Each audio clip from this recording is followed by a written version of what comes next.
این حکومت حاکمه بر ایران اعتقادی به عمل کردن به همین قانون ناقص اساسی خودش هم نداره. یعنی شما نگاه کنید، سالیان سال اهل سنت فریاد میزنن، میگن هرچی از ما کشتی و بردی و اذیت کردی جای خود، و اصلا نمیخوایم رئیس جمهور هم بشیم، نمیخوایم وزیر بشیم، نمیخوایم که مثلا مناطق رو کاملا جدا کنیم، ولی بیا به این بند قانون اساسی خودت عمل کن. جمهوری اسلامی دریغ از این که به 1/100 این قانون اساسی فیک و مزور خودش هم عمل کنه. میدونید مثل چیه؟ مثل همون سخن شیطانه که تو قیامت میگه اینی اخاف الله، من از خدا میترسم. شیطان چقدر از خدا میترسه، جمهوری اسلامی هم همین قدر اعتقاد به قانون اساسی خودش داره.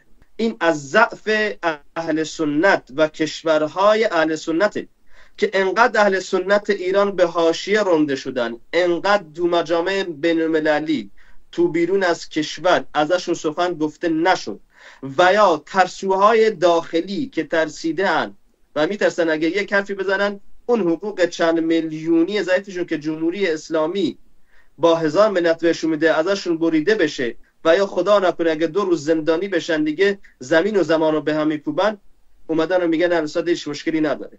و جمهوری اسلامی میاد با شانتاژ رسانه‌ای اینو نشون میده که بله ما نگاه کنید قانون اساسی اینطوری میگه و مناطقشون هم آزاده.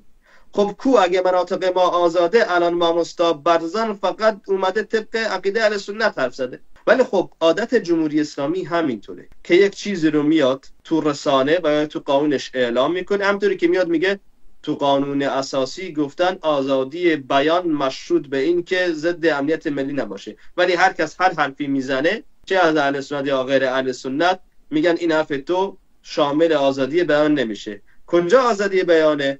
اونجایی که فقط در تایید نظام باشه، و این حرفای تو ضد تایید نظامه و ضد امنیت ملیه، به اصلا تو اعدامی. آزادی که ایران گداره میگه برای اهل سنت همون آزادی کره شمالیه که بله کره شمالی هم آزادن پاشن و 1 ساعت کف بزنن واسه اون دیکتاتورشون، ولی اگه کف زدن یکیشون یکم شلتر باشه احتمال زندان و اعدامش هم هست.